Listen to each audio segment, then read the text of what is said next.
Shalom à tous et à nouveau bienvenue dans Saint-Tiche et Évodie, ce programme pour exhorter les femmes ainsi que les hommes à être d'un même sentiment dans le Seigneur. C'est pour moi une joie de vous retrouver à nouveau en ce début de mois de mars et nous sommes avec la prophétesse désirée, Shembo. Bonjour pasteur. Bonjour diacre. Comment est-ce que vous allez? Je vais bien, merci. J'espère que vous aussi. Je vais bien par la grâce de Dieu. Alors, pasteur, en janvier, vous avez animé un séminaire avec l'apôtre, on en parlait même dernièrement, sur les relations et l'amitié. Est-ce qu'il y a quelque chose que vous avez à nous dire par rapport à ça? Parce que justement, notre thème va en parler, mais on va y arriver. Si je peux dire quelque chose, je dirais simplement aux uns et aux autres de faire attention à qui ils font entrer dans leur vie comme ami, parce que un ami peut t'aider à aller au ciel, mais il peut aussi t'aider à aller en enfer. Donc il faut bien choisir ses amis. Quand on regarde dans la vie, on a un père, on a notre père dans la foi, on a notre père biologique, mais sachez que pour aussi le péché, on a aussi un père. Donc si vous choisissez mal vos amis, ils deviendront pour vous des pères dans le péché. Donc il y a des gens qui vont vous faire découvrir l'alcool. Il y a des gens qui vont vous faire découvrir les femmes, qui vont vous faire découvrir la cigarette, ou bien l'argent, l'amour des choses de ce monde, la luxure et tout ça. Donc faites attention que la personne que vous faites entrer dans votre vie ne devienne pas pour vous un moyen de découverte des mauvaises choses. Mais que vos amis puissent toujours vous aider à vous préserver du mal et à vous pousser vers le Seigneur. Amen. Mon ami, ma sorcière, c'est le titre de notre émission de ce jour. Et nous allons tout de suite écouter le témoignage d'Adèle et on se retrouve juste après.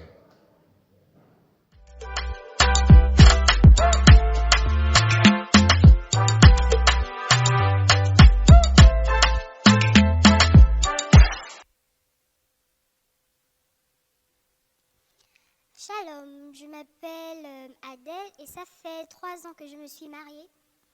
Voici mon histoire. J'ai une amie, d'aussi loin que je me rappelle, nous avons toujours été amies.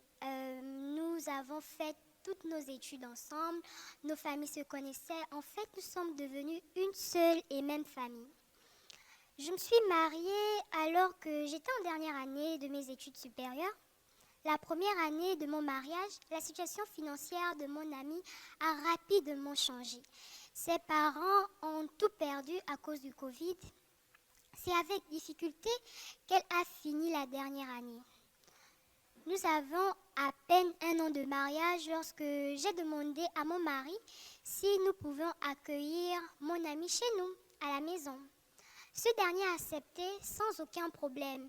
Il voyait combien sa situation me touchait. Lorsqu'elle est arrivée chez nous, elle a été installée dans la chambre d'amis.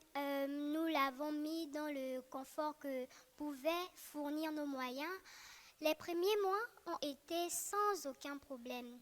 Tout allait bien jusqu'à ce que Léna refuse plusieurs emplois que mon mari lui trouvait. Elle refusait sous prétexte qu'elle n'avait pas étudié, autant pour finir avec des boulots de seconde zone. Nous étions à la fois étonnés et choqués par son orgueil. Léna ne faisait rien dans la maison. Elle ne levait pas le petit doigt. Elle ne cherchait rien. Il est vrai qu'elle ne travaillait pas, mais mon mari et moi faisions l'effort de lui donner un peu d'argent chaque mois afin qu'elle soit quelque peu autonome. Elle était douée pour la couture mais refusait d'en faire son métier. Elle cousait des vêtements mais pour les porter elle-même. C'était une jeune femme de 26 ans. Elle en avait 24 lorsqu'elle est arrivée chez nous. Les choses ont continué ainsi. Léna refusait encore et encore du travail. Elle a même refusé des demandes en mariage parce que les frères qui lui faisaient la demande ne lui ressemblaient pas. Léna est restée chez nous pendant 2 ans. Mon mari n'en pouvait plus et je voyais bien qu'il supportait pour moi. Au bout de 2 ans, j'ai décidé qu'il était temps de libérer mon mari de cette prison dans laquelle je l'avais mis. Alors, j'ai dit à Léna qu'elle ne pouvait plus rester chez nous et qu'il était temps pour elle de s'en aller sous d'autres cieux. Cette nouvelle ne lui fit pas du tout plaisir, mais elle s'exécuta parce que je ne lui laissais pas le choix. Elle nous quitta environ 1 mois après notre conversation. Elle alla s'installer chez une autre jeune femme qu'elle avait rencontrée à l'église. Au bout d'un certain temps, je remarquai que les gens devenaient étrangement bizarres envers mon mari et moi. Après plusieurs enquêtes, je finis par découvrir le pourquoi. Léna racontait à qui voulait l'entendre que je l'avais chassée à cause de la jalousie. J'avais peur qu'elle me prenne mon mari à la maison. C'était elle qui faisait tout du sol au plafond. Elle était une épouse pour mon mari que moi je ne l'étais. J'étais abasourdie. Elle a même osé dire que mon mari lui avait fait des avances. Depuis le jour où Léna est arrivée chez nous, mon mari a changé ses habitudes d'ordinaire. Il entrait à la maison à 17h et moi à 18h. Mais à cause de la présence de Léna et pour éviter les histoires inutiles, il venait m'attendre dans le parking de l'immeuble où je travaillais. Il faisait le temps assis dans sa voiture et faisait la sieste jusqu'à ce que je rentre le trouver. Ils ne se sont jamais trouvés tout seuls à la maison. Si je devais me déplacer, alors lui allait passer du temps chez un de ses amis célibataires. Il ne restait jamais seul avec elle. Mon mari est diacre de notre assemblée. À cet instant où je partage mon histoire avec vous, il a été suspendu à cause des mensonges de Léna. Aujourd'hui, ces mensonges ont atteint une autre dimension. Je n'ai aucun moyen de prouver qu'elle ment. Je partage mon histoire pour que nous puissions faire attention à l'aide que nous apportons aux gens. Je sais que le Seigneur nous fera justice, mais en attendant, mon mari et moi souffrons. Je me sens coupable de tout cela, car c'est moi qui lui ai ouvert les portes de notre maison. Ses parents sont passés voir mes parents pour les traiter de tous les noms, sous prétexte que j'avais chassé leur fille de chez nous sans aucun scrupule.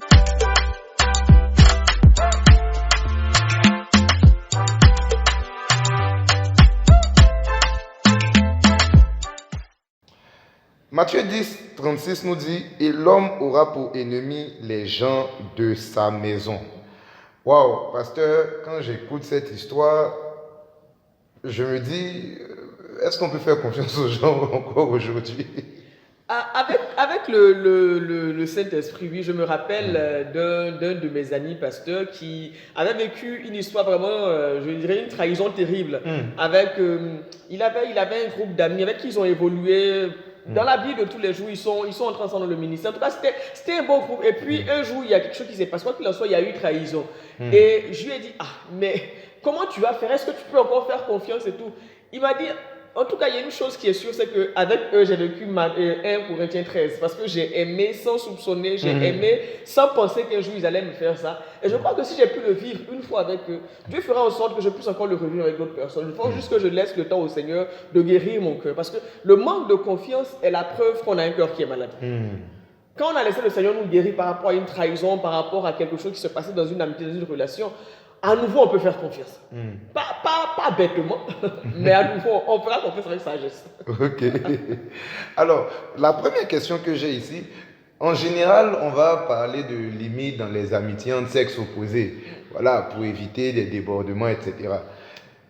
Est-ce qu'il y a des limites à placer dans des amitiés de même sexe? Je suis ami avec un homme. Est-ce qu'il y a des limites à placer? Si oui, quelles sont ce genre de limites? Les limites commencent là où mon salut est en jeu. Ok. Donc, que ce soit dans les paroles de l'autre, que ce soit dans son comportement, dès l'instant où je dirais mon salut, ma santé mentale et physique, Ok.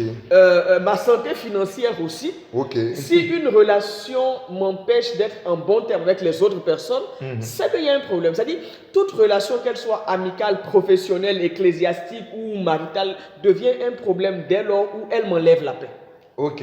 Dans tous les sens du terme, que ce soit la paix sur le plan spirituel, la paix par rapport aux autres. Non, dès lors où la présence de quelqu'un m'enlève ma paix, c'est que cette personne est devenue pour un problème. C'est une relation qui est devenue toxique. Ok. Est-ce que sur cette base, on peut dire que Adèle aurait dû réfléchir avant d'héberger aussi longtemps son amie Léna pour préserver par exemple son couple, ainsi que bon, tout ce qu'ils ont construit, parce que comme on voit vers la fin, il y a eu une suspension, ils vivent un peu un lynchage émotionnel. Est-ce qu'elle aurait dû réfléchir, est-ce qu'elle aurait dû poser des limites? Je crois qu'elle aurait dû d'abord demander au Saint-Esprit qu'est-ce qu'il en pensait. Très souvent, nous gérons nos amitiés, nos relations seulement sur le plan émotionnel. Ok, oui, parce qu'elle dit qu'elles ont grandi ensemble. On a grandi ensemble, c'est ma soeur. Non, ça peut être ta soeur, mais voilà, je veux dire, il y a des lipines, je crois que c'est dans Marc où on vient chercher Jésus, on dit ton père et ta mère et tes frères te cherchent. Il dit ma mère et mes frères, c'est ceux qui font la volonté de Dieu. Okay. Donc au bout d'un moment, ce n'est plus le sang physique qui l'emporte, mais c'est le sang du Seigneur. Donc, dans la relation, surtout que les deux fréquentaient apparemment la même église, dans la relation que j'ai avec Léna, qu'est-ce que notre Père Céleste en dit? Parce que Dieu sait toutes choses. Le Seigneur aurait dit que non, cette affaire-là, ça va mal se finir. Ça va mal se finir. Parce que être ami, c'est quelque chose. Mais vivre ensemble, c'est autre chose. Hein? Ah oui. C'est autre chose. Parce qu'on est amis, on se voit de 9h, même c'est jusqu'à 23h, mais on se sépare. Mais quand on se voit tous les jours, et puis même quand on se voit de 9h à 23h, c'est un certain cadre. Mais quand on se voit tous les jours, tu dors, tu te réveilles, je suis là. Ah, pardon. C'est autre chose. C'est autre chose. Alors, rentrons dans la thématique de l'hébergement. Adèle nous dit concrètement qu'ils avaient à peine un an de mariage, elle et son époux. Étaient sages d'héberger sa meilleure amie. Non, si je me rappelle bien, la jeune fille en question est arrivée chez eux à 24 ans. Oui. Même s'ils avaient 15 ans de mariage, je veux dire, on n'accueille pas une jeune femme de 24 ans chez soi. Avec tous les dangers que cela implique. Heureusement que son mari, en tout cas, son mari c'est un homme extraordinaire qui s'arrangeait pour ne pas être avec la jeune fille à la maison. C'est vraiment elle, je veux dire, c'est un homme comme on n'en fait plus. Voilà, donc si c'est une jeune fille de 24 ans, déjà une gamine de 16 ans, quand tu l'envoies, il y a tous les risques qui vont avec. Et toi, tu prends une jeune femme de 24 ans pour la poser chez toi, avec à peine une année de mariage. C'est-à-dire, avez-vous êtes en train de vous construire avec ton mari et puis tu ramènes quelqu'un comme ça? Non, je suis désolé. Même si on avait 20 ans de mariage, non, on n'héberge pas les gens. Passé un certain âge, on n'héberge plus les gens. Non, on n'héberge plus les gens. Si c'était chaud sur elle, sur le plan financier, que ses parents n'arrivaient plus à assumer, quand elle a fini l'école, qu'est-ce qui l'empêchait de rentrer? Puisque là où elle était, il n'y avait plus les moyens de subvenir à ses propres besoins. Donc, au bout d'un moment, tu retrouves ta famille. Je veux dire, c'est ta famille. Alors, parce que c'est un peu hors sujet, mais la question m'est venue juste là. Pourquoi c'est difficile pour les gens, à un moment donné, de rentrer chez eux? Parce qu'ils aiment la belle vie. Nous aimons tous la belle vie. Parce que bon, comme vous venez de le dire, il n'y avait plus les moyens de continuer de vivre à l'étranger. Elle aurait dû penser à rentrer. Pourquoi c'était si difficile? Parce que, écoutez, les gens aiment la belle vie et de préférence, on l'aime sans avoir fourni d'efforts. Qu'on le veuille ou pas, je suis dans un endroit, j'ai étudié dans un endroit où, je veux dire, il y a le courant, il y a l'eau, il y a accès à la connexion, voilà, sans se casser la tête, les transports sont là, quand il pleut, je ne me pose pas 10 millions de questions, je cours pas avec mes chargeurs dans mon sac, je veux dire, je vis une vie normale, dans un pays normal. Et puis, je me suis habitué à ça. Je me suis habitué à me lever, à juste allumer, c'est-à-dire, quand on le veuille ou pas, on est étonné quand il n'y a pas le courant. Et le premier réflexe, on se dit, j'ai pas payé les factures. Personne ne se dit, on a coupé l'électricité. Parce que, on a eu comment ça s'appelle, on a été reformaté. Nous sommes devenus des êtres humains normaux. Et puis j'ai vécu dans ça pendant 5 années de cycle ingénieur, mais pendant 8 ans de doctorat pour devenir médecin. J'ai fait ma pharmacie, c'est-à-dire tout ce temps-là, j'ai été ici. Et puis tout à coup, on me dit non, rentre chez toi. C'est-à-dire, quand on te dit rentre chez toi, je veux dire, Je veux dire, tu n'as pas besoin d'être prophète. Je veux dire, tu t'imagines, tu te vois en train de... Je te dis, waouh, donc je vais retourner dans ça. Je vais retourner. C'est comme si tu as quitté l'Égypte, pardon, Joseph à qui on dit qu'il quitte l'Égypte, on lui dit, bon, retourne dans le trou où tu étais, où tes frères t'ont jeté. Il va dire quoi? Donc je vais refaire pour aller encore. Non, les gens te disent, non. Il y a ce confort, qu'on le veuille ou pas, ce confort que m'offre cette nation, je ne l'ai pas chez moi. Et je me suis habitué. On dit qu'il faut 6 semaines à un être humain pour changer ses habitudes. Mais si j'ai fait 5 ans, c'est combien de fois 6 semaines? Donc j'ai changé, voilà. Et puis, bon, on n'a pas forcément envie de partir. C'est pas tant partir, mais c'est partir et être soi-même le constructeur et l'acteur de son propre confort. On se dit, ça va prendre beaucoup de temps. Ça va prendre beaucoup de temps quand je vais partir, il faut que je trouve du travail. Mais pendant que je vais trouver du travail là, je ne serai pas millionnaire le lendemain. Non. Donc, et puis si je repars, je vais encore aller vivre chez les parents. Alors que j'ai vécu 5 années, j'étais en colocation, je gérais ma vie. Oui, mais on doit comprendre que voilà, c'est pour un temps. Et les gens ne sont pas prêts. Ce temps d'attente là, peut-être c'est 5 ans, peut-être c'est 10 ans, personne n'est prêt à ça. On se dit non, moi je veux quelque chose qui soit déjà bien. Et très souvent, aussi, il y a des parents qui disent à leurs enfants, non, ne rentre pas, il n'y a rien au pays. Je suis désolé, mais s'il n'y avait rien au pays, il n'y aurait personne au pays. Ah oui. C'est parce qu'il y a quelque chose, écoutez, on dit très souvent dans nos pays que non, il n'y a rien au pays. Mais je trouve que pour des pays où il n'y a rien, les gens se battent beaucoup pour être président. Quand même. On dit qu'il n'y a rien au pays. Mais quand on dit non, élection régionale ou bien on va voter les députés, on dit non, il y a 50 places, mais il y a 6 000 personnes qui se présentent. Mais pourquoi les 6 000 là se présentent pour 50 places? C'est qu'il y a quelque chose. Ah oui. Pourquoi tout le monde veut être président? C'est qu'il y a quelque chose. Ah oui. Je crois que nos nations sont les nations où on se bat le plus pour être président. Je n'ai pas encore vu dans les nations riches, les gens se battent comme ça. Il y a maximum 4-5 candidats. Mais je ne peux pas en avoir 20 pour un seul poste. Ça veut dire qu'il y a quelque chose. Maintenant, il faut que toi, tu ailles te battre pour voir aussi le quelque chose en question. Et c'est ça que les gens ne veulent pas. Les gens ne sont pas prêts à aller se battre. Ils veulent que quelqu'un d'autre se batte, qu'il trouve le quelque chose là et qu'il le rende visible pour tous. Mais ça marche plus. Parce que donc, juste avant de revenir dans notre sujet principal, je suis sûr qu'il y a des gens qui suivent actuellement ce programme, qui sont à la croisée des chemins, et pour certains, il faut prendre la décision de rentrer. Qu'est-ce que vous pouvez leur dire? Moi, je leur dirais ceci, que dans la vie, il faut avoir, on dit qu'on est enfant de Dieu et qu'on a la foi. La foi, ce n'est pas seulement quand tout va bien. La foi marche surtout quand tout va mal. Donc, si le Seigneur qui est notre Dieu a ouvert les portes, quand j'étais dans mon pays, pour que je vienne étudier dans une nation qui est confortable, je veux dire, ce même Dieu qui a ouvert une fois la porte pour que je puisse sortir, il est capable d'ouvrir encore une fois la porte pour que je puisse à nouveau sortir. Amen. Et même s'il n'ouvre pas la porte, la Bible dit quoi? Dieu a dit à Isaac, pendant la famine, il a dit à Isaac, reste à Guérar. Guérar n'allait pas, mais lui a dit, reste à Guérar. On dit Isaac est resté à Guérar, il a planté, il s'est enrichi, il est devenu de plus en plus riche, et il allait s'enrichissant à un tel niveau que Abimelech va venir faire alliance avec lui. Oui. Donc je crois que le Dieu que nous servons, ce n'est pas un Dieu de circonstance, ce n'est pas un Dieu, c'est-à-dire sa capacité à être Dieu n'est pas liée au niveau du développement de l'endroit où tu es. Amen. Il est Dieu parce qu'il est Dieu. Amen. Donc si moi j'ai fini mes études, j'ai passé une année, que ce soit ici, que ce soit en France ou au Canada, peu importe l'endroit, mais au bout d'une année ou bien maximum 2 ans, je me rends compte que non, je n'ai aucune opportunité sérieuse. Mais pourquoi je vais rester à souffrir dans le pays des autres? Quitte à souffrir, autant que j'aille souffrir chez moi. Au moins chez moi, je n'aurais pas payé le loyer, même si je suis chez mes parents. Au moins chez moi, je ne vais pas me battre pour la nourriture. Parce que même s'il n'y a rien, on va manger au moins le pain sec ensemble. Et puis, je vais dire, il y a un stress que je n'aurais pas parce que je suis chez moi. Et ça, les gens n'arrivent pas à comprendre ça. Parce que pendant ce temps-là où tu fais 2 ans, 3 ans, tu es en train d'attendre, mais ta vie est en train de passer.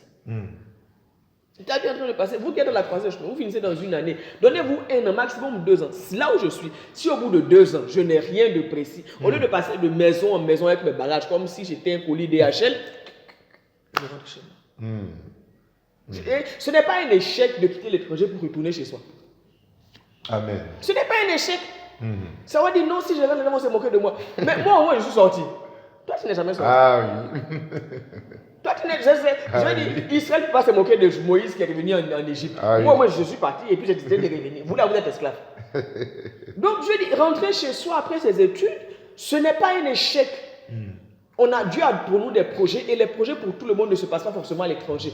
Le plus gros d'entre nous, on a des projets se passent dans nos nations. Dieu nous emmène quelque part pour que nous puissions voir quelque chose et puis qu'on apprenne une autre façon de faire. Mais pour qu'on aille changer les choses, nous ne serons pas tous dans la diaspora. Il y a des gens là qui doivent rentrer au pays. Et si c'est ton cas, frère, il faut rentrer au pays. Amen. le message est bien passé, rentrez chez soi, ce n'est pas un échec. Si c'est votre cas, si vous devez rentrer, rentrez. Alors, pasteur, Adèle nous dit que son mari est diacre. Dans la Bible, on nous parle du fait que l'une des qualifications qu'un diacre doit avoir, c'est l'hospitalité. Est-ce qu'on peut héberger tout le monde au nom de l'hospitalité? Ah, Hébreu dit quoi? Que il y a des gens qui ont hébergé des anges à cause de leur hospitalité. Mais il y a aussi des gens qui ont hébergé aussi des sorciers à cause de leur hospitalité. Ah non, il faut, tout doit se faire avec le Seigneur. Je veux dire, ceux qui ont hébergé des anges là, Dieu leur a parlé. Ça dit, c'est vrai que je ne vais pas forcément aller prier. Quand on dit que non, il faut demander la vie du Seigneur, nous pensons que non, il faut que je prenne, et Léna venir habiter, il faut que je prenne 3 semaines de jeûne et prière. Non, le Saint-Esprit là, il habite en nous. Amen. Je n'ai pas besoin d'aller prendre 5 jours de jeûne et prière. Seigneur, là où je suis là, Léna m'a dit que voilà, Seigneur, toi, qu'est-ce que tu en penses? Je vais dire, pendant qu'il il peut me dire oui, il peut me dire non. Amen. Ok. Quoi qu'il en soit, je dois demander son avis. Ce n'est plus moi qui vis, c'est l'Esprit Saint qui vit, et c'est le Seigneur Jésus qui vit en moi. Donc, même la maison où j'habite là, c'est la maison de Jésus. Je ne peux pas dire que non, je vais héberger tout le monde dans la maison de Jésus. Ça dit, moi, je suis moi-même là. Je vais dire comme ça, moi, je suis on m'abrite, on m'héberge. On m'héberge. Et puis, je vais comme ça dire, l'héberger, pas ramener encore une héberger. Non, ça, c'est l'invité qui ramène son invité. Non, je dois demander au Seigneur Jésus. Il y a des personnes qui peuvent venir habiter chez toi. Moi, je suis juste un cadavre là sur lequel tu veilles. Donc, il y a un autre cadavre qui veut venir. Est-ce que tu es prêt à garder 2 cadavres? Non, je ne veux pas ce cadavre-là. Je ne veux pas. Oui, il n'y a pas de problème. Mais nous, on se lève, on se pose non, c'est mon ami, nos parents se connaissent, il est gentil, elle est gentille. Non, quand l'autre m'a aidé, j'étais dans la difficulté, lui aussi m'a aidé. Non, on est, ça dit, quand on renvoie l'ascenseur à quelqu'un là, c'est pas forcément le même ascenseur là qu'on renvoie. Ok. C'est pas forcément le même ascenseur là qu'on renvoie. Ok. Tu m'as aidé, tu m'as hébergé quand j'en avais besoin. Parce que j'étais hébergeable. Ah. Maintenant, si toi tu as besoin d'être hébergé, j'aimerais que tu n'es plus hébergeable. Je ne vais pas dire non, je vais te renvoyer l'ascenseur. Non. Je vais te renvoyer l'ascenseur dans une autre circonstance. Mais là, si je te renvoie l'ascenseur, on va avoir des problèmes. Et c'est ce qui arrive, on va avoir des problèmes. Qu'est-ce que le Seigneur en pense? On n'héberge pas tout le monde comme ça, non. Mais toi, tu dis que tu es chrétien, non. Devenir chrétien, ça ne veut pas dire que non, tu vas devenir chrétien. Non. il faut réfléchir.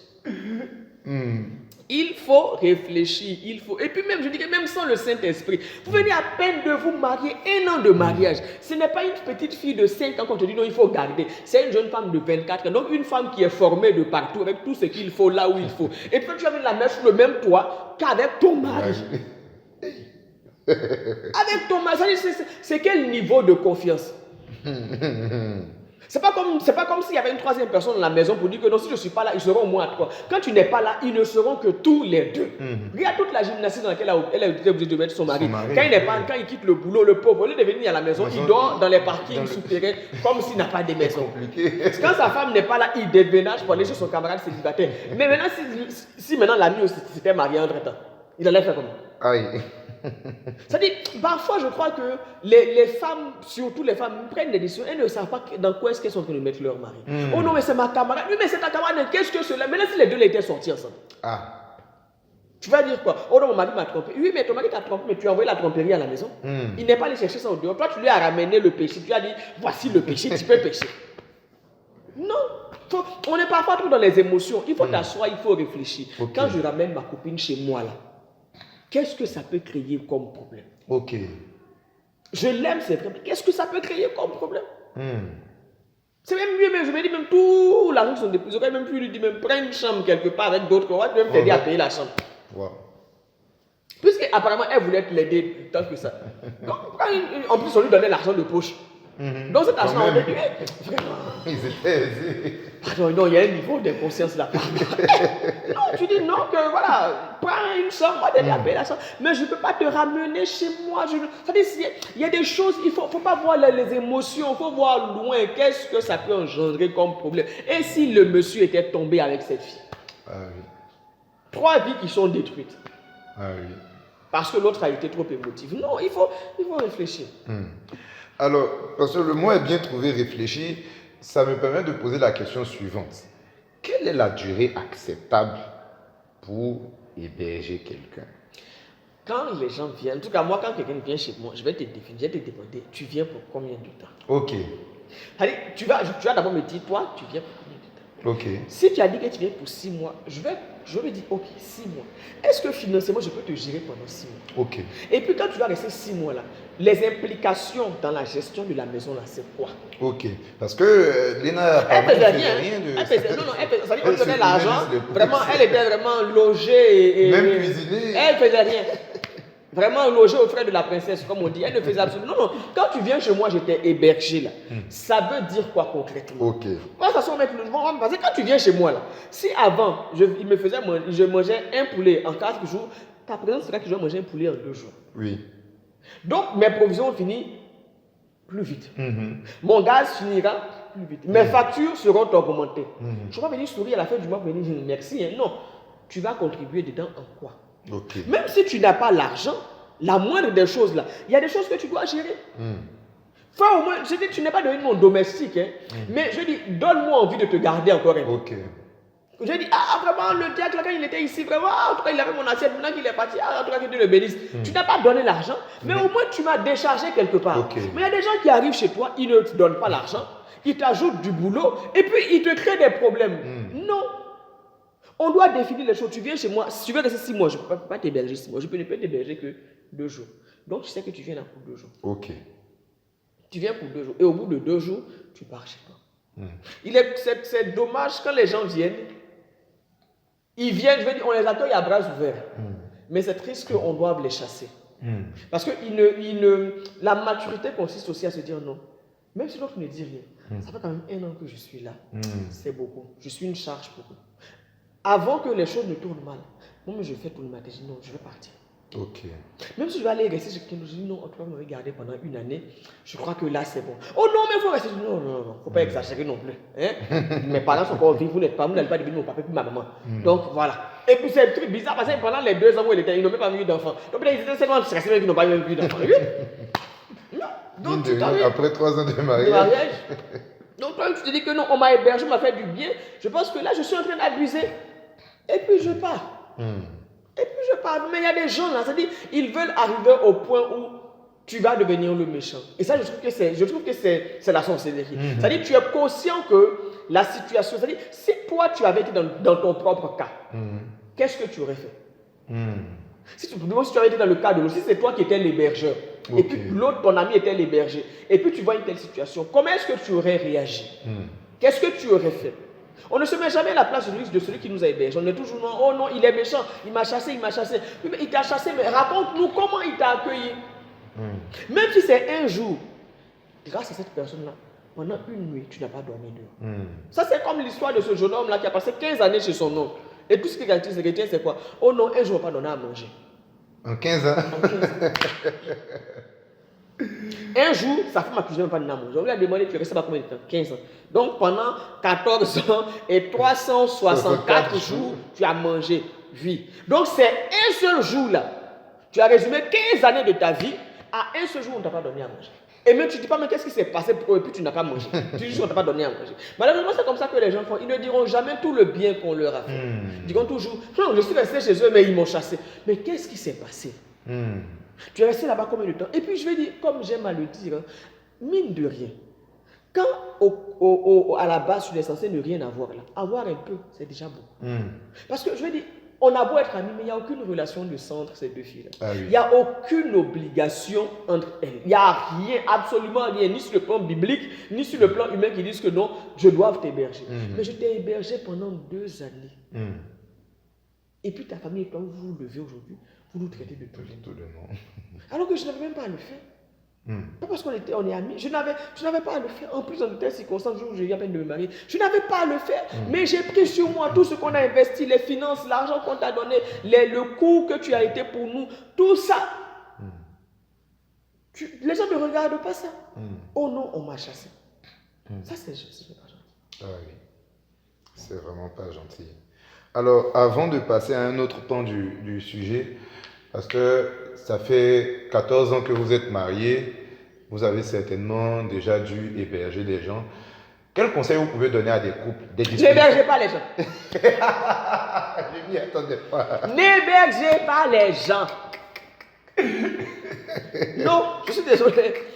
N'hébergez pas les gens.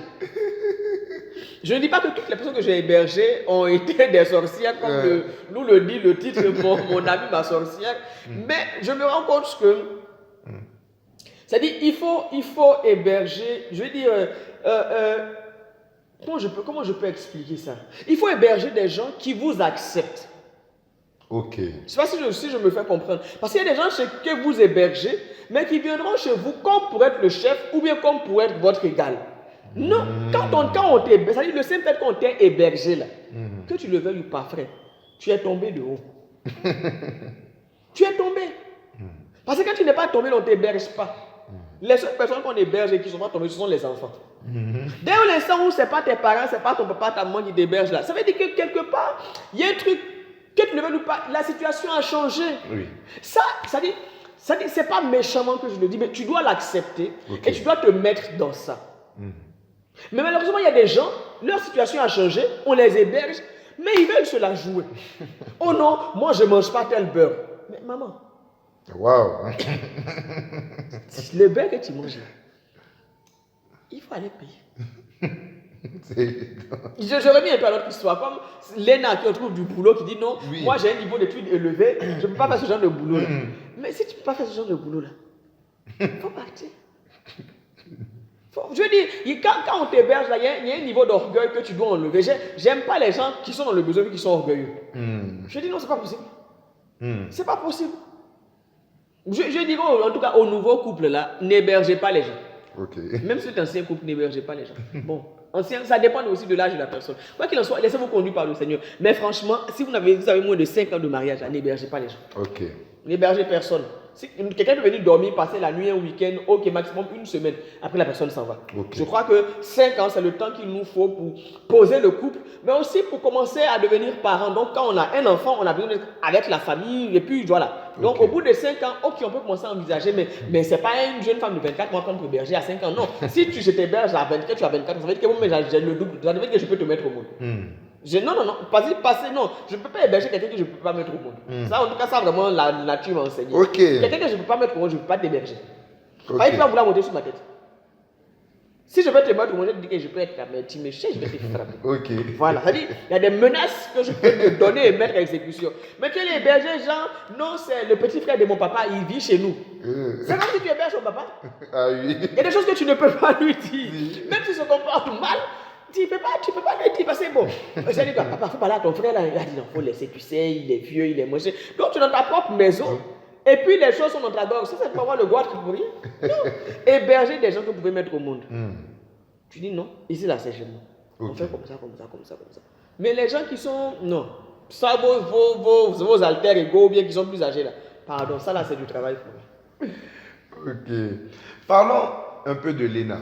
Vous avez déjà abordé ce point. Elle avait des opportunités que le couple diaconal lui a proposées, mais elle jugeait de son niveau d'études, etc. Quelqu'un qui vient de finir, comment est-ce qu'il doit évaluer des offres d'emploi? Parce que bon, je sais que certains peut-être se disent, peut-être de manière légitime, je ne dois pas brader mon diplôme, etc. Mais comment est-ce que... C'est vrai que je ne dois pas brader mon diplôme, mais j'aimerais ici répéter une phrase qu'une dame, une chef d'entreprise, a eu à dire à l'un de nos frères qui était ici à l'Assemblée chrétienne du Rabat. Elle lui a dit, tu sais, que tu le veuilles ou pas, tu dois comprendre et accepter que ton premier travail, c'est fait pour qu'on t'exploite et que toi, tu aies de l'expérience. Tu acquiers de l'expérience. Donc, j'aimerais dire ça à quelqu'un. Le premier travail, là, c'est fait pour qu'on t'exploite et que toi, tu acquiers de l'expérience. Parce que quand tu le veuilles ou pas, écoutez, tu me dis que non, tu es ingénieur. Oui, tu viens à peine de sortir de, je ne sais pas trop, très grande école. Tu as fait pont et chaussée, tu as fait peu importe. Mais ton ingénierie, là, c'est seulement sur papier. Qui me dit que tu n'as pas corrompu pour avoir le papier, là, le diplôme en question?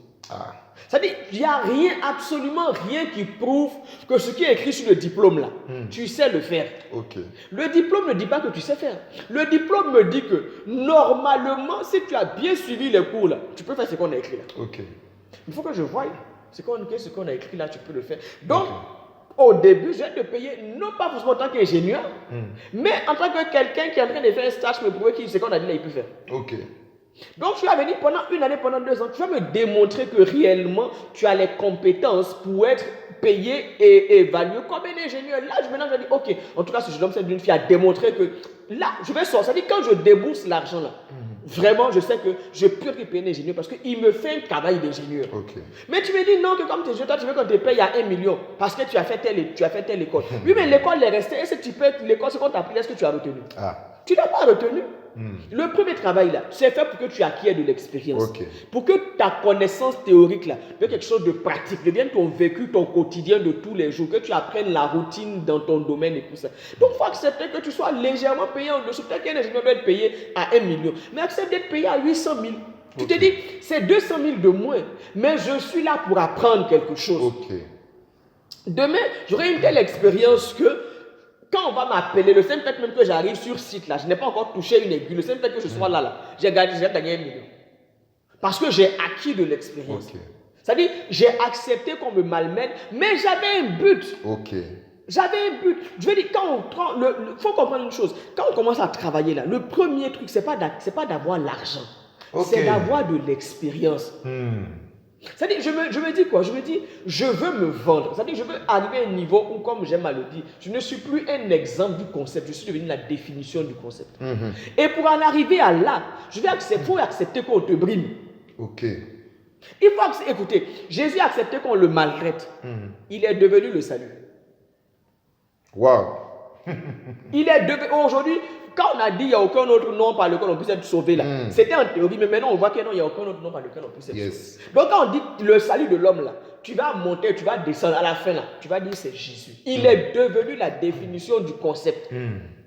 Donc ça fait que, je vais dire comme ça la façon de descendre, s'il y avait une entreprise qui offrait le salut ici-bas, quand tu vas appeler Jésus dans ta vie là, le seul fait même qu'il vient, il ne t'a pas encore touché, le seul fait qu'il vienne là, ce n'est pas 10 000 que tu vas payer, toi tu vas donner ton salaire. C'est-à-dire, ils vont dire non, Jésus est arrivé dans sa maison. Donc c'est 1 million que tu as déposé. Il ne t'a pas encore dit, voici le chemin pour que tu sois sauvé, pardonne, il faut confesser tes péchés et tout ça. Il ne t'a pas encore dit ça, mais le fait qu'il soit venu dans ta maison, là, tu as déjà déposé. Pourquoi? Parce que son temps est précieux. Et tu es conscient que ce qu'il va faire dans ta vie, là, ça va changer ta vie à jamais. Donc il vient, tu payes. Maintenant il va te dire, maintenant voilà. Ça aussi tu vas payer. Mais pour en arriver à être le salut, là, il a trimé. Qu'est-ce qu'on ne lui a pas fait? Qu'est-ce qu'on ne lui a pas fait? À la croix, même avant la croix, qu'est-ce qu'on ne lui a pas fait? On l'a traité de tous les noms. C'est-à-dire qu'il a accepté d'être brimé parce qu'il avait un objectif, devenir incontournable pour le salut des hommes. Donc, je deviens le chemin, la vérité, la vie. Voilà. Si tu veux aller au Père, là, c'est pas moi que tu passes. Mais il y a une façon de. Le truc, c'est qu'aujourd'hui, quand les jeunes sortent de l'école, ils ont de grandes écoles. Non, moi, j'ai étudié à telle école. Écoutez, on s'en fout de l'école où vous avez étudié. On s'en fout. Est-ce que tu peux faire? Il y a des gens qui ont étudié dans des universités qui sont moins prestigieuses que là, peut-être où un tel a étudié. Mais la personne sait faire. La personne sait faire. Est-ce que tu sais faire? Et pour ça, il faut acquérir de l'expérience. Donc, accepte que, en tout cas, les 5, peut-être même 10 premières années de ma vie, de ma carrière, là, ça dit, c'est pas d'abord l'argent qui est mon. Non, bien sûr que je ne vais pas non plus accepter tout et n'importe quoi. Mais ce n'est pas d'abord ça. Ce n'est pas d'abord ça. Donc, ça fait que je me dis quoi? J'ai une offre d'emploi. Aujourd'hui, les gens, quand ils font quoi? Ils regardent l'offre d'emploi en fonction du salaire. Non, il ne faut pas regarder le salaire. Non. J'ai une offre d'emploi. Ok, c'est quelle entreprise? Elle est grande, elle est petite, elle est internationale, pas internationale, connue, pas connue. Ok, voilà. Quelles sont les valeurs que l'entreprise prône? Et puis si je vais là-bas, dans ma définition de tâche, est-ce que je vais acquérir quelque chose de nouveau? Je peux être dans une grande entreprise, mais pour faire exactement des choses que je connais déjà. C'est-à-dire, je vais laisser les trucs pour dire non, peut-être que le salaire sera plus, mais je ne vais rien acquérir comme expérience. C'est-à-dire, j'aurai juste le nom que non, j'ai travaillé dans telle grosse boîte d'ingénierie. Mais est-ce que j'ai acquis de l'expérience? Absolument pas. Par contre, si je reste dans cette petite boîte où on n'est que 50, c'est-à-dire, du fait qu'on ne soit pas nombreux, là, c'est que je suis multitâche. Donc, je suis en train d'apprendre encore plus de choses. Je pouvais rester dans le petit, là, apprendre beaucoup de choses. Et puis, postuler demain pour plus grand, disant que non, c'est que moi, je peux faire mieux que ça. Les gens ne voient que l'argent. Non, bien aimé, l'argent, il n'y a rien de plus facile à trouver que l'argent. Il n'y a rien de plus facile à trouver que l'argent. Mais quelqu'un qui a de l'expérience. Hier, je suis tombé sur une vidéo qui m'a fait rire. C'était un match de foot et on a mis, je pense, il y avait à peu près dans une équipe, à peu près 30 enfants, donc des gamins de 5, 6 ans, 7 ans. Et puis dans l'autre équipe là-bas, il n'y avait que 3 adultes, mais c'était des professionnels. Et les 3 pros là, on laminé l'équipe de 30 enfants.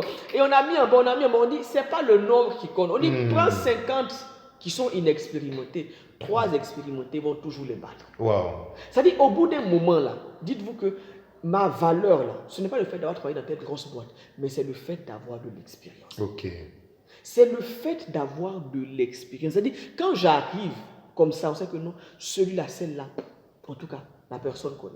Et même quand j'ai de l'expérience, au bout d'un moment, c'est-à-dire, moi-même, je deviens ma propre boîte. Moi-même, je m'emploie. Parce qu'il n'y a aucune boîte qui puisse encore m'apprendre. C'est-à-dire qu'ils ont besoin de moi pour que je puisse venir leur apprendre quelque chose. Moi, ils ne peuvent plus rien apprendre. Parce que je suis à un niveau, c'est-à-dire le niveau d'expérience que j'ai acquis là, ils n'ont pas ça dans leur truc. Donc, c'est ça que vous devez rechercher. Devenir expérimenté. Donc, je vais commencer à être petit. Je ne dis pas de se déprécier. Non, ce n'est pas ça. Ce n'est pas votre diplôme que vous vendez. C'est vous que vous vendez. Et veillez à ce qu'on vous achète le plus cher possible. Mais même un nouveau produit qui commence là, il faut d'abord qu'il fasse ses preuves. Ah oui. Il faut d'abord qu'il fasse ses preuves. Donc, faites vos preuves. Et pendant que tu fais tes preuves là, il faut t'humilier. On va te payer peut-être 100, 200 000 moins. Ce n'est pas grave. Dans 10 ans, dans 15 ans là, tu vas te rendre compte qu'avec un seul contrat là, tu vas rattraper tous les 5 années de 200 000 contrats. Wow. Avec un seul contrat. Wow. Il y a des gens là qui se disent non, moi dans la vie là, je travaille 6 mois. Au bout de 6 mois, ils se disent bon, je me repose. Pourquoi? Parce qu'en 6 mois là, il a généré un revenu extraordinaire. Ah oui. Non. Sachez ce que vous voulez dans la vie. Ne cherchez pas l'argent, cherchez l'expérience. L'expérience là va faire que l'argent va vous suivre. Amen. C'est malheureux. Au moment, je veux un travail parce que j'ai fait, voilà, je veux. Non, ça marche pas comme ça. Les nouveaux diplômés, j'espère que vous entendez. Parce que parlons maintenant du couple diaconal. Alors, vraiment, je me mets un peu à la place du mari. Il a vraiment été exemplaire sur toute la ligne. Trop gentil même, trop gentil. Mais la question que je me pose, c'est est-ce que au départ, en tant que chef de famille, il n'aurait pas pu mettre son veto? C'est ça le problème de certains hommes. C'est-à-dire, ils pensent que l'amour, là, comme j'aime ma femme, bon, je vais accepter. Non, justement, parce que Adèle dit que il voyait que la situation lui tenait à cœur. Non, écoutez, la situation te tient à cœur, oui, mais moi aussi, je tiens à mon cœur. Non, nous deux, on tient à nos cœurs, non. C'est-à-dire, moi, en tant que chef de famille, je suis là, j'ai dit, ok, on ramène une jeune femme de 24 ans dans ma maison. Je suis un homme, c'est une femme. Je suis un homme, c'est une femme. Et il viendra des situations où on va se retrouver à 2. Ne fût-ce que pour ça, là. Je dis, non, c'est pas bon. Je lui ai dit, non, ma chérie, en tout cas, je t'aime, j'aime ton ami, j'aime votre amitié, mais on va l'aider différemment. On va l'aider. Malheureusement, il y a certains hommes qui se laissent conduire par les émotions et les pleurs de leur femme. J'ai aimé cette histoire qu'un prédicateur a raconté. Une femme qui allait voir son mari. Oh non, je veux qu'on aille dans telle direction. Il a dit non, ce n'est pas une bonne direction. On va plutôt aller là-bas. La femme a commencé à pleurer. Elle a pleuré. Le monsieur s'est dit, il a pleuré aussi avec la femme. Les deux ont pleuré ensemble. Et puis, ils se sont tués. La femme dit, donc tu as changé d'avis. Il dit non, je voulais t'aider. C'est-à-dire, je voulais te soutenir dans tes pleurs. Mais ce que j'ai dit avant qu'on commence à pleurer là, c'est toujours d'actualité. Frère, pleure avec elle, mais que ta décision ne change pas. Ok. Non. Que la décision, c'est-à-dire, si c'est une bonne décision que tu as prise là, on ne marche pas selon les émotions. Oh non, mais ma femme, vraiment, elle pleure, elle me fatigue. Mon frère, tu es un garçon. Garçon, il faut t'asseoir dur. Si elle te fatigue, il ne faut pas. Tu pourras dire, mais elle te fatigue, elle a fait. C'est pleurs là qui ne veut pas quitter fatigue. Si elle pleure, ça nettoie les yeux. Non. Ne vous laissez pas conduire par les émotions de vos épouses. Okay. Vous êtes des chefs de famille. Vous allez mettre vos familles dans des... Maintenant, si ils étaient tombés. Vous allez mettre vos familles dans des problèmes. Est-ce que c'est une décision qui reflète la sagesse? Est-ce que Dieu est derrière ça? Dieu n'est pas derrière ça, ma chérie. Je t'aime. Mais ce chemin-là, on ne prendra pas ça. On ne prendra pas le chemin. C'est ça être un chef. Un chef, c'est pas forcément... C'est-à-dire, le couple, là, on n'est pas, comme dit mon mari, c'est pas toujours 50-50. Il y a des jours, là, c'est 100% du mari. Toi, là, tu as 0. Il faut accepter ça aussi. Même si ça te fait mal jusqu'en demain, c'est la réalité de la vie qui est là. Il y a des jours où on va te lever, on te dit, bon, ma chérie, ça, là, on fait comme ça. Mais tu n'as pas demandé mon avis, on n'a pas le temps. On n'a pas le temps. Donc, elle doit comprendre que, vous devez comprendre, messieurs, qu'au bout d'un moment, ce n'est pas 50-50. Ça, c'est une mauvaise décision. Voici les conséquences que cela peut engendrer. Voici les conseils. Et puis, on vient à peine de se marier. On va penser à avoir des enfants. Eux, ils allaient donner l'argent ou d'augmenter les factures. Là. Mettons l'argent de côté pour l'arrivée de l'enfant. Tout ce qu'on a dépensé sur cette fille en 2 ans, là, ils auraient pu garder ça. Ah oui. Vous pouvez m'atterrir, même acheter une maison. Ah oui, mine de rien. Qu'est-ce qui empêchait? Non. Il aurait dû dire à sa femme, non, même si ça lui tient à cœur, ça te tient à cœur, c'est vrai, mais si on fait ça, ça nous met en danger, nous, en tant que couple, et ça nous met en danger dans tous les sens du terme. Dans tous les sens du terme. Je pense même que leur personne aurait dû lui dire, berger la fille. Ah, vraiment. Et du coup, si le mari avait pris la décision, avait dit à son épouse, à Adèle, je pense que ce n'est pas sage qu'on fasse ainsi, quelle aurait dû donc être l'attitude d'Adèle? Bien sûr qu'elle allait bouder, ça allait lui faire mal. C'est une femme normale. C'est ça, c'est vrai. Ça allait lui faire mal, mais je crois que le Seigneur lui aurait fait comprendre que ma chérie, ton mari a raison. Ok. C'est-à-dire, tu vas bouder, au bout d'un moment, tu vas te calmer. Parce que, mine de rien, écoutez, d'un côté, tu as ton foyer, de l'autre côté, tu as l'amitié. Tu as sauvé quoi? Le foyer ou bien l'amitié? Ah. Si ton mari il ne veut pas, tu as dit que mon mari est méchant, tu sais, Léna, j'avais dit à Robert, c'est Robert, il est méchant. Non. Entre ton ami et puis ton mari, là, tu ne choisis pas ton ami, tu choisis ton mari. Ah oui. Donc même ça va te faire mal. Et puis je connais, en tout cas, de ce que je vois de ce monsieur, je pense qu'il n'aurait pas juste dit, on ne va pas l'héberger, il aurait proposé quelque chose. Quand même, oui. Je veux dire, vu les efforts qu'il a fait, qu'il a fourni pendant 2 ans, ah oui. rendons à César ce qui est à César. Cet homme-là, franchement, il aurait dit à sa femme, non, il y a une autre façon de faire, qui fait que tout le monde est en paix et où il n'y a pas de danger. Et donc là, à payer, il allait juste aller chercher du travail. Je veux dire, il n'avait aucune obligation de faire ça. Il a cherché du travail, et pas une fois, à plusieurs reprises. Il lui a cherché, il lui a donné l'argent de poche. Il quittait la maison quand sa femme n'était pas là. Je veux dire, il avait l'amitié de sa femme lui tenait à cœur. Oui. Donc il n'aurait pas laissé cette amitié-là voler en éclats. Non, il aurait trouvé le moyen pour que l'ami de sa femme soit dans des circonstances qui soient bien. C'est dommage. Ah oui. Alors, pasteur, le dernier point de cette histoire que je voudrais qu'on aborde, c'est l'église. Monsieur le diacre a été suspendu. Est-ce que l'église doit suspendre sans preuve et uniquement sur base de rumeurs? La Bible dit de ne pas accepter les accusations contre un responsable comme ça. Il faut vérifier. Ok. Sur la déposition de 2 ou de 3 témoins. Vous savez, il y a comme dit Léna, il y a certaines choses, tu n'as aucun moyen de prouver. Je dis, comment tu vas prouver que pendant 2 ans, tu as donné l'argent de poche à cette fille? Ce n'était pas un virement, ce n'était pas un chèque, c'était l'argent liquide. Et il y a ton mari et puis il y a elle qui savait. Donc ce sont les 2 parties en conflit qui savent. On va dire non, c'est ta parole contre sa parole. Comment les gens sauront que tu lui as trouvé du travail? C'est ta parole contre sa parole. Comment les gens sauront que ton mari dormait dans les parkings pendant 2 ans? Parce qu'il ne veut pas se retrouver sur le week-end, qu'il n'y ait pas de... C'est ta parole. C'est-à-dire, il n'y a aucun moyen de... Nous, tout ce que les gens ont vu, c'est que cette fille a vécu chez vous pendant 2 ans. Et ça se passait dans votre maison. Ce qui s'est passé là-bas, nous, on n'était pas là. Nous, on n'a pas vu. Donc, si l'un est venu parler, je pense que c'est dans les proverbes. Oui, dans les proverbes, on dit que quand il y a une histoire, celui qui vient parler en premier là, il semble avoir raison. Jusqu'à ce que vienne la partie adverse. Je crois que même s'il n'y a pas de preuve, le pasteur aurait dû écouter la partie adverse. Quand même, il a élevé ce monsieur au rang de diacre. Ça veut dire que c'est un homme qui est exemplaire. Ça veut dire que c'est un homme qui dans l'église a fait ses preuves.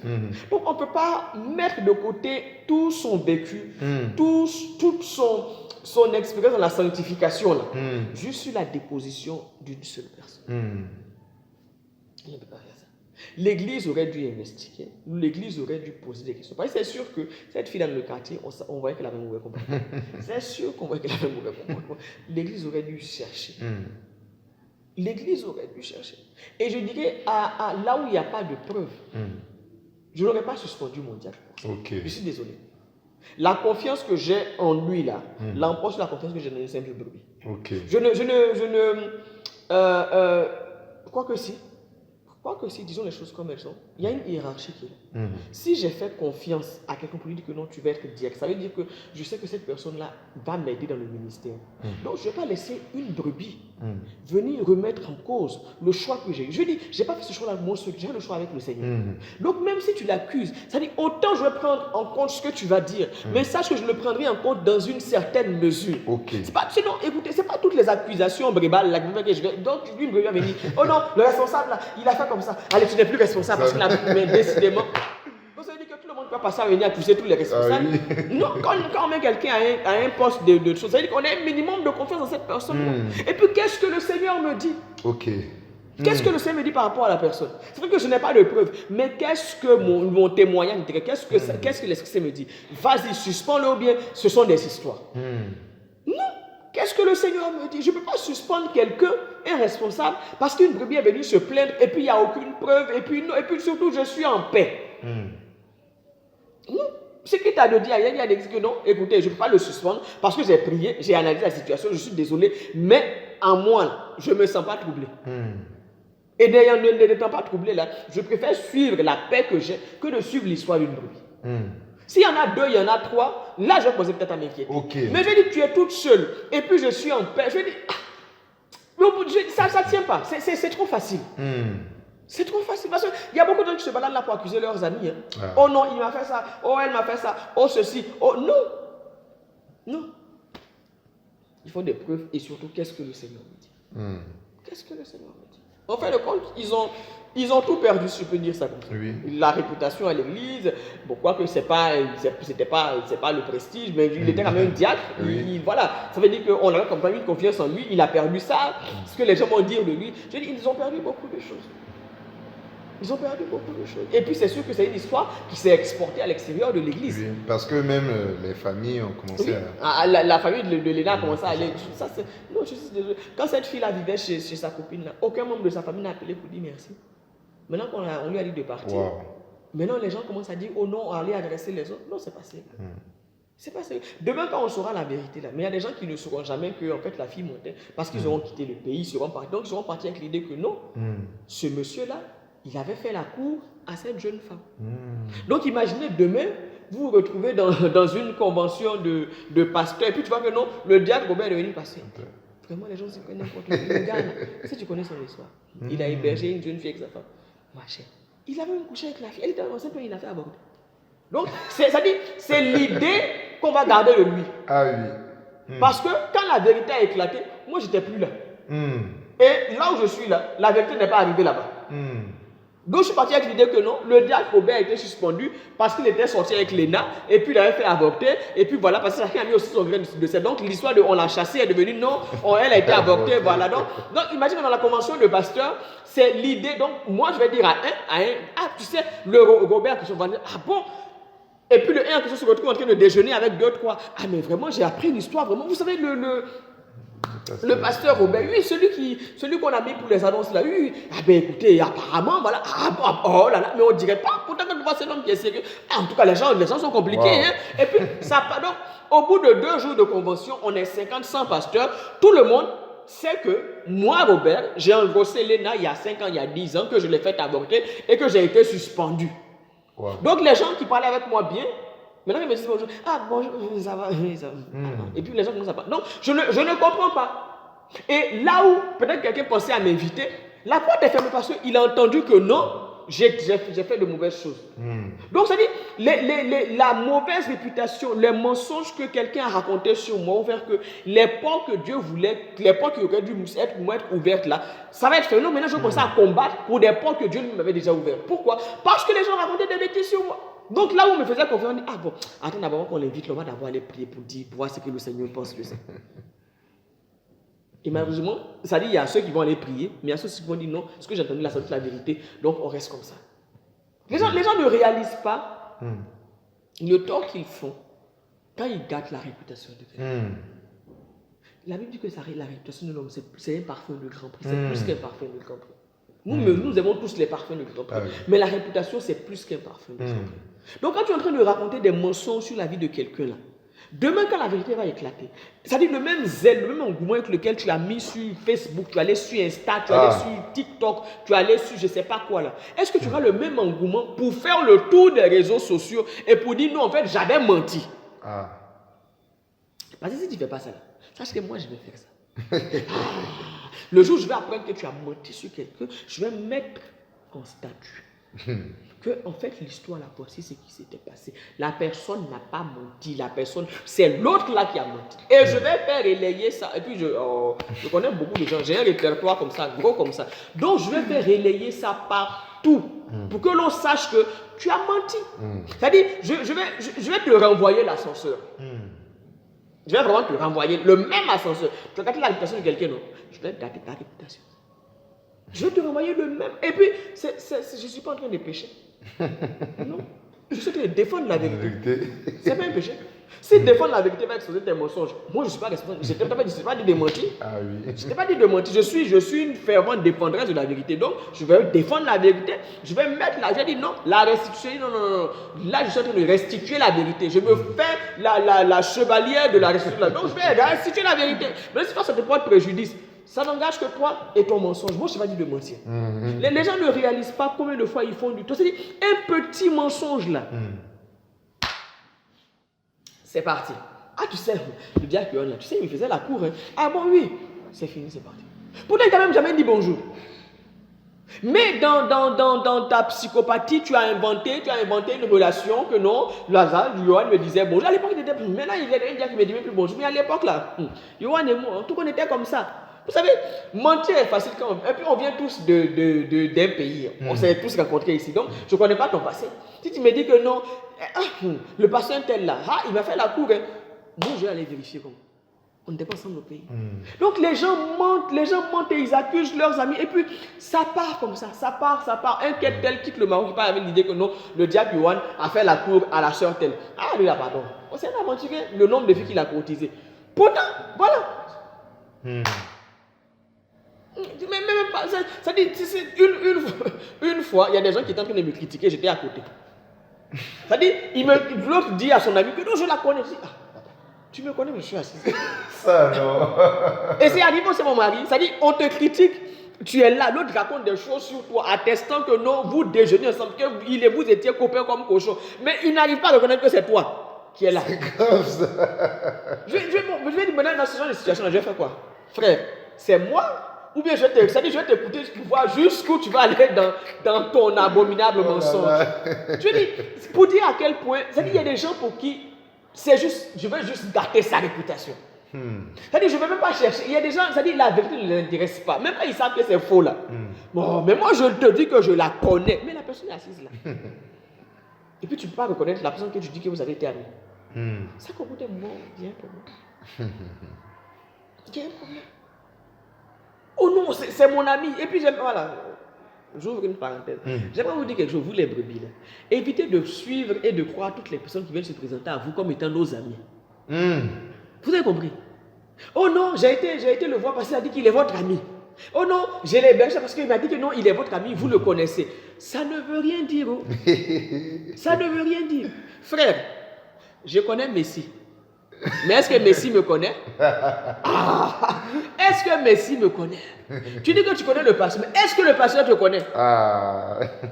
Est-ce que vous savez, au ciel, là, ce n'est pas les gens qui connaissent Jésus qui vont entrer au ciel. Hein? C'est les gens que Jésus connaît qui vont entrer au ciel. Yes. Donc tu connais le pasteur, mais est-ce que le pasteur te connaît? Il faut d'abord appeler. Non, il y a une soeur que j'aime beaucoup, c'est la soeur Sandrine Kitoko. Elle, quand tu lui dis non, le pasteur a dit, c'est-à-dire dès l'instant où tu vas citer le nom du pasteur et de l'apôtre, elle te dit attends, pasteur, il y a une telle personne qui a dit que vous avez dit ça. Est-ce que c'est vrai? Il y a une telle personne qui dit qu'elle vous connaît. Est-ce que c'est vrai? Elle ne s'engage pas, elle vient toujours vérifier. Mais il y a des gens qui disent non, la prophétesse a dit, ou bien je connais la prophétesse, le pasteur, non, il sait que c'est Jésus. Frère, non. Vérifie. Et toi, tu le connais. C'est normal qu'on me connaisse. Je suis dans Saint-Denis chez Ebodi. Marie aimait vos femmes. Tous les dimanches, je suis à la télévision. Donc, qu'ils me connaissent là, c'est pas nouveau. Pas nouveau. C'est pas nouveau. Mais est-ce que moi, je connais la personne? Est-ce que moi, je connais la personne? Oh non, je l'héberge parce qu'elle connaît le pasteur. Non, n'hébergez pas les gens parce que les gens nous connaissent. Non. Du reste, même n'hébergez personne à cause de moi. Décidez-vous. Moi, je veux te dire, héberge cette personne, mais comme il faut aller prier. Pasteur, vraiment, tu as dit d'héberger la personne là. Écoutez, aucun pasteur n'a le pouvoir de vous dire héberge cette personne, tu vas l'héberger. C'est écrit où dans la Bible? C'est écrit où dans la Bible? Non, c'est ce que je te demande.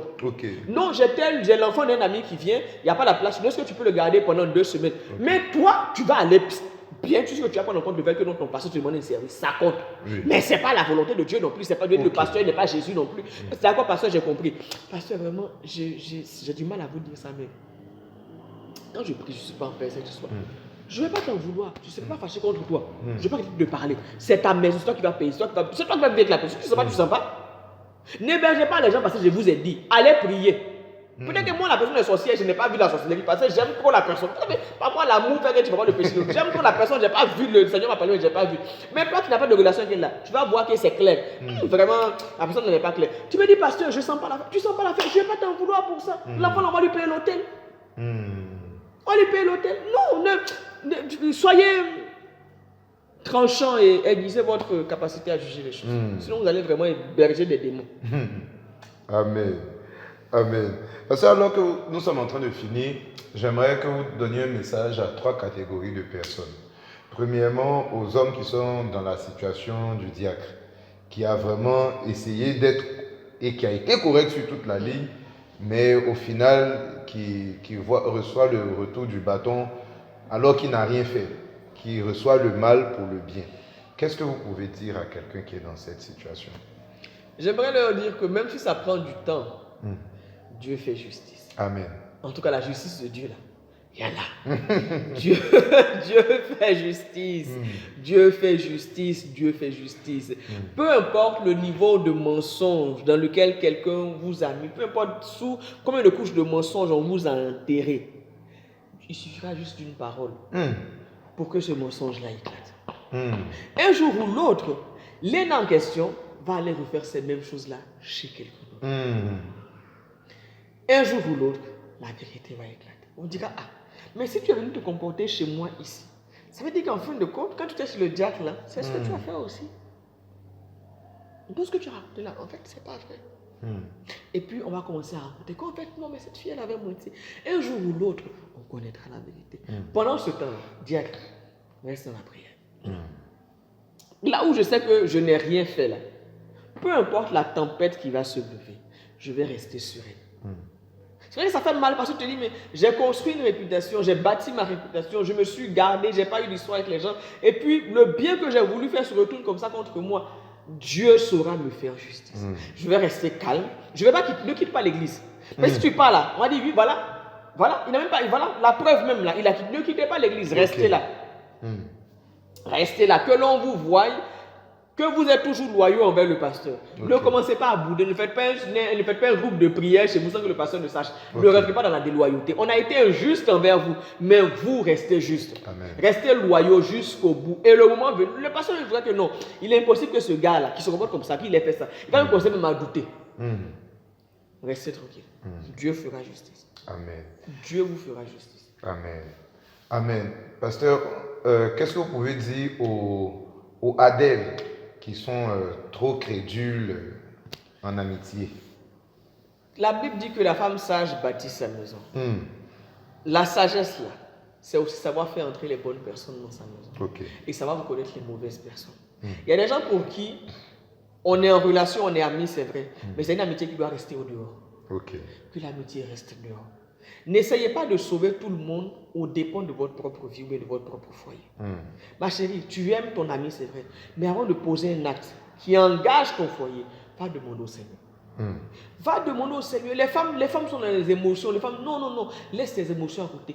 Va prier.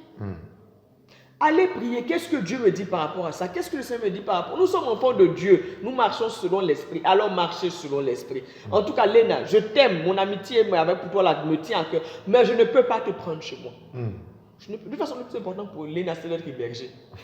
Donc, même si on dit non, voici, on t'a trouvé une chambre ici. Reste là. Maintenant, si Léna dit que non, je ne veux pas rester, la chambre ne me convient pas à mon statut, ça maintenant, ça n'engage quelqu'un. Mais réfléchissez avant de faire les choses. Agissez sous la conduite et l'inspiration du Saint-Esprit et non pas par vos émotions. Amen. Et enfin, pasteur, qu'est-ce que vous pouvez dire aux Léna, aux amis sorcières qui ce prélasse qui profite de la générosité et de l'hospitalité avec un mauvais cœur. Voici ce qui va arriver au Léna. Premièrement, première situation, tu vas rester vieille fille. Elle n'est pas mariée, non, elle n'est toujours pas mariée. Parce que Dieu au ciel, vous savez quand on dit que non, Dieu va te frapper, nous on pense que non, le ciel va s'ouvrir, le feu va descendre et puis tu es mort ou bien non, non. Dieu il frappe maintenant les gens différemment. C'est sous l'Ancien Testament là, il ouvrait les choses, le ciel et tout ça. Depuis que Jésus est venu là, maintenant il frappe les gens avec classe. Voilà. Donc, depuis là, Léna n'est pas encore mariée. L'histoire là s'est passée, ça fait 2 ans, je pense si je ne m'abuse. Elle n'est pas encore mariée. Je ne pense pas qu'elle ait trouvé le travail. Et si je veux m'extrapoler, je pense qu'elle vit encore chez quelqu'un. Oui, parce qu'elle avait été hébergée encore. Voilà.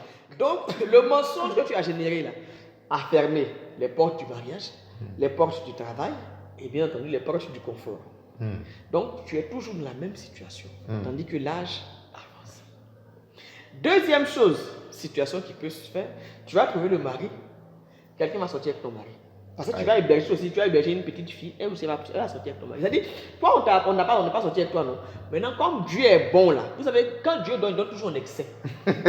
Donc, quand tu as péché, que Dieu se venge là, il se venge aussi avec excès. Ce que toi, tu n'as pas fait là, on va te faire ça.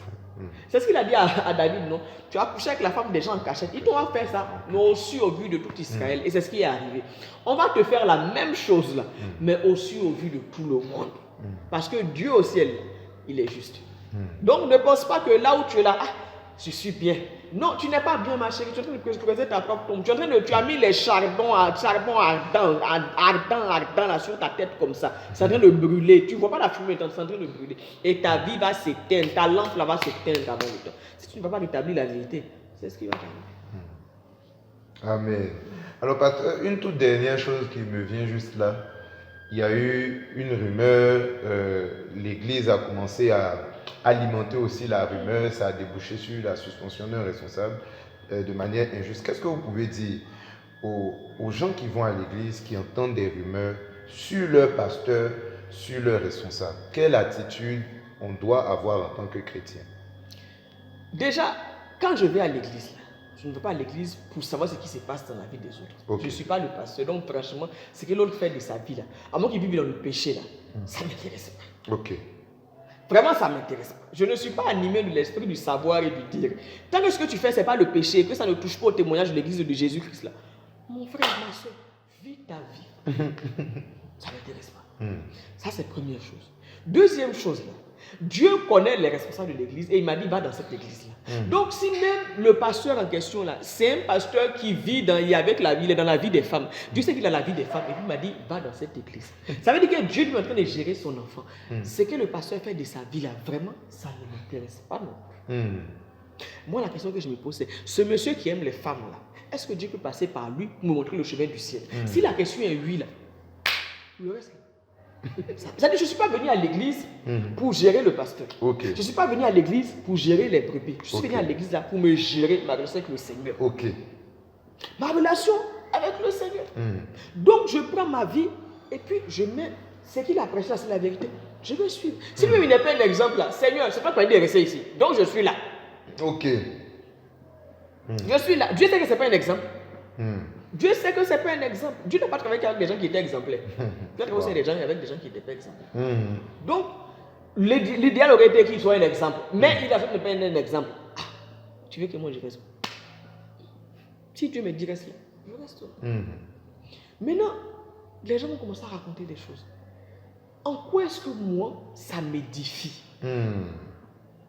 La Bible dit quoi? D'annoncer la bonne nouvelle. Est-ce que ce que tu viens me dire là, est-ce que c'est une bonne... Est-ce que ça peut permettre le salut d'une âme? C'est ça la bonne nouvelle. Ok. Donc quand tu me dis que non, tu sais le pasteur là, ils sont avec les filles. Je dis bon ok, si on est en train d'annoncer l'évangile, et puis je dis à quelqu'un, viens à l'église, parce que nos pasteurs, ils sont avec les filles, la personne ne sera sauvée. La personne ne sera pas sauvée. Donc tu crois vraiment qu'il y a besoin qu'on répande une nouvelle qui va repousser les païens, même si c'est vrai. Même si le pasteur en question il soit avec les filles, mais je veux dire, nous on veut que les gens viennent à l'église, qu'ils soient sauvés. Est-ce que tu es sûr que si les gens apprennent que le pasteur est avec les filles, ils vont venir pour être sauvés? Non. Donc on n'a qu'à se taire. Même si c'est vrai là, on n'a qu'à se taire. Parce que si on dit les gens ne viendront pas, on veut que les gens soient sauvés.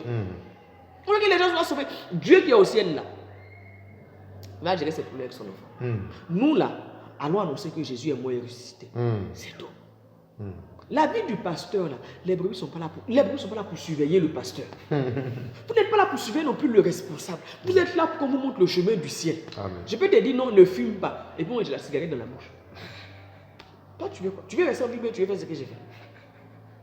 Ne fume pas, ne fume pas. Tu vas dire non. Moi aussi, fume. Frère, allez au ciel.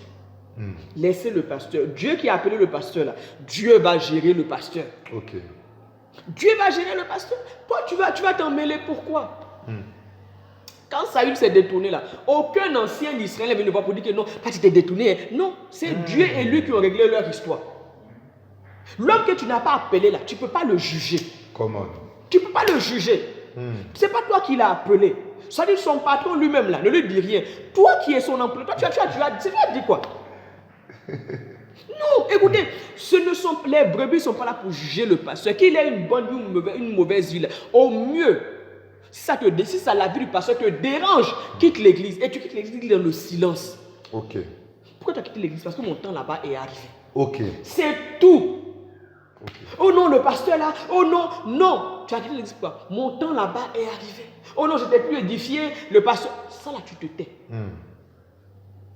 Tu te tais. Mon temps était arrivé. J'ai été là-bas. L'église m'a béni. Moi aussi, j'ai béni l'église. Mon temps pour l'église est arrivé de partir. Je pars dans une autre église. Oh non, mais on a appris que tu dis frère. Moi, j'étais là-bas. Là. J'ai géré ma vie. C'est que les gens faisaient de leur vie. Là. Vraiment, ce n'était pas mon travail. Je ne suis pas là. On ne m'a pas établi pour les surveiller. Donc, moi, j'étais avec le Seigneur. J'ai été enseigné dans cette église-là. J'ai été béni dans cette église-là. J'ai été dans cette église-là. Maintenant, mon temps est arrivé. Je suis parti. Ceux qui sont devenus derrière moi, là, ça, je ne sais pas. C'est entre Dieu et puis voilà.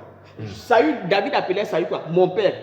Un père qui a lancé la lance sur le javelot contre lui, qui a failli le tuer. Un père qui le cherchait, qui voulait absolument le tuer. Mais il lui appelait mon père. Il a appelé mon père parce qu'il a compris que sans ce monsieur-là, je ne serais pas entré dans le palais. Frère, peut-être que tu as reçu l'onction, hein? Mais ce n'est pas l'onction qui va te faire entrer au palais. C'est ça qui va te dire, Saül va t'appeler pour te dire qu'il faut rentrer au palais. Sinon, quand il a reçu l'onction, il a dit derrière les moutons. Il est revenu derrière les moutons. C'est à ce que Saül lui dise, on dit à Saül, non, il y a l'enfant de l'autre là qui est ici qui sait jouer. Et puis Saül a dit, viens jouer. Oh non, moi Dieu m'a dit, pardon, laisse l'histoire de Dieu m'a dit. Le Seigneur va te oindre, mais c'est un homme qui va te faire entrer au palais. Yes. Donc calmez-vous un peu. Parce que les gens d'aujourd'hui là, non, Dieu m'a parlé. Dieu vous parle où ça? Pardon. Vous vivez dans l'exemple à des gens à qui Dieu parle. Non. Le truc, on ne respecte plus que dès le son où on voit la faille de l'autre, que la faille soit avérée ou pas. Mais les pasteurs là, maintenant quand ils prêchent, frère, même si maintenant quand ils prêchent, ça ne t'édifie pas. Rappelle-toi qu'au moins un jour dans ta vie, il t'a édifié. Ne fût-ce que pour le seul jour où il t'a édifié et où il a empêché que ton âme aille en enfer là, il faut dire merci. Même si aujourd'hui il est devenu je ne sais pas quoi, tu dis en tout cas, moi je vais retenir qu'un jour ce monsieur là, un jour cette femme là, j'avais besoin de prière, la personne a prié pour moi. J'avais besoin qu'on m'achète l'eau, la personne m'a acheté l'eau. J'avais besoin qu'on me prêche une telle parole, la personne m'a prêché la parole. Donc ce que la personne a fait de mauvais, vraiment, je ne nie pas ça. Mais je ne vais pas mettre l'accent dessus. Parce que je me rappelle que Dieu est passé par cette personne-là un jour pour me sauver. Amen. Et c'est tout ce qui compte dans ma vie. On m'a sauvé par le moyen de cette personne. Le reste là, c'est entre le Seigneur et cette personne. Du reste, c'est pas Dieu a réglé le problème de Saül. Ah oui. Dieu a réglé. C'est pour ça que quand Shimei va sortir pour dire à Saül, à Samuel, non, à David, pardon, homme de sang, homme de manchette, David, il était conscient que non, je n'ai pas fait tout ça. Je n'ai pas fait tout ça. Ne vous mêlez pas des choses.